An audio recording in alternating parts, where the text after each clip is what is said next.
Yo, what is going on, guys? In this video, I'm going to be go ahead and breaking down the different types of motions and why I personally believe that motioning of your players is the single biggest advantage that you can create as an offensive player. Now, before I even get into how and why I do that, do me a favor. If you like the video, you want to see more content going forward before Madden 21 drops, right? Madden 21 drops in just about 15 days, I believe we're at now, 15 days. So if you want to see more videos like this to where I break down how you can go about creating your own personal schemes before the game drops, go ahead, do me a favor, comment in the comments section, let me know that you're enjoying the content, or if you're not, shit, tell me to kick rocks, whatever the case may be, right? But if you guys go ahead and leave the comments, A, I'll be able to answer them for you, but B, it'll also help me figure out what you guys actually do want to see from me on this channel.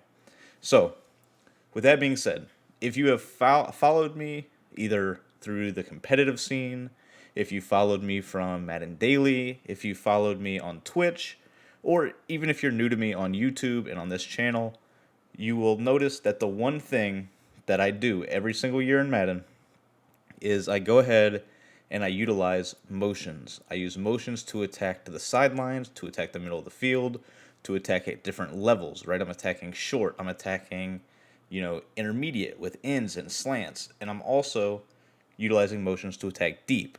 So, with that being said, I feel like motions go ahead and dictate to your opponent where they have to use her. If they don't use our motion, then we're going to be able to pick them apart all day long.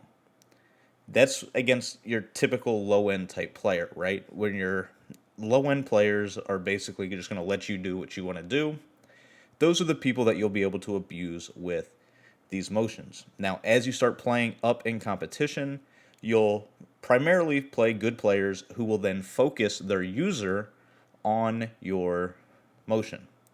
Now, when they do that, it works in their favor in essence because they're going to take away whatever our motion is.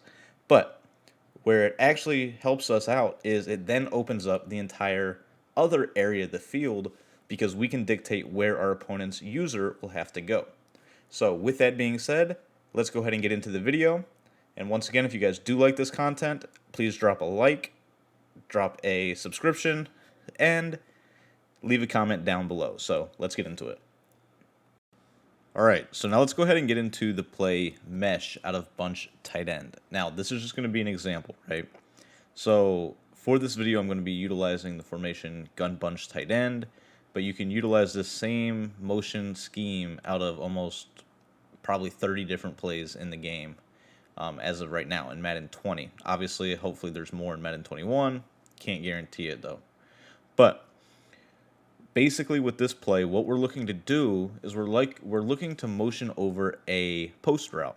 So I'm going to take the outside receiver out of this scheme, motion him over, and what this is going to do is this is going to dictate a deep post that's going to get over the top of the zones. So your opponent is forced to kind of react to that.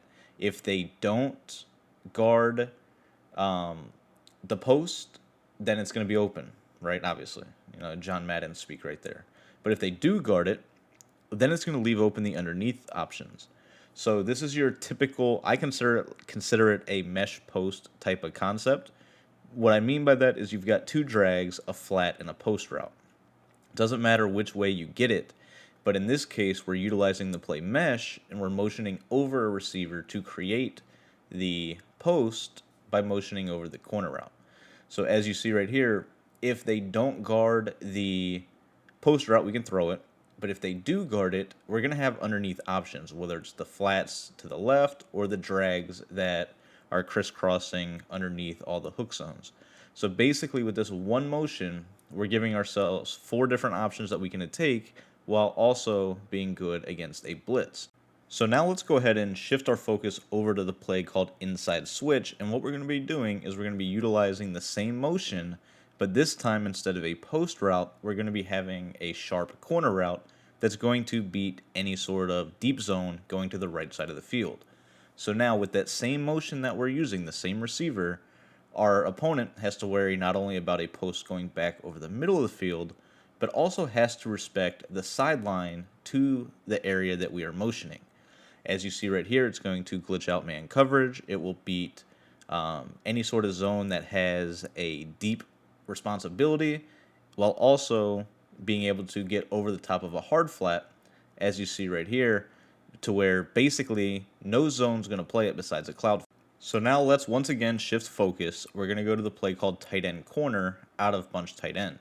Now with this play, what I'm going to be doing is I'm going to be motioning over a drag route.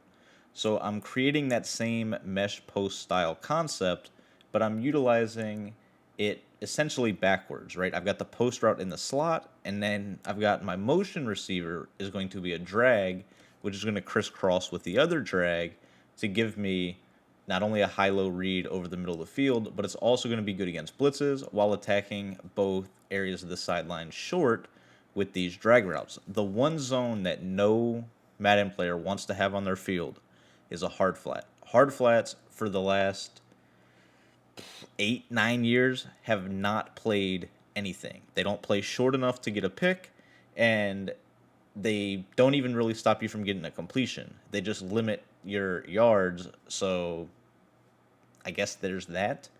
But basically, as you can see with this concept, though, before I go on a rant, this concept takes another aspect of the motion and now forces our opponent, if they're going to use our motion, to play short and at the line of scrimmage, which is going to allow us to hit over the top of it.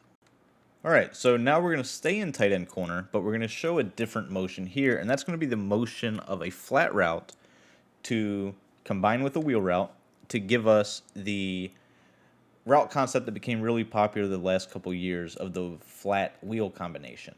As you see right here, the flat will glitch out any sort of cloud flat or a curl flat, basically any of those zones that are meant to be guarding the flats over there, and it's going to allow us to hit the wheel route.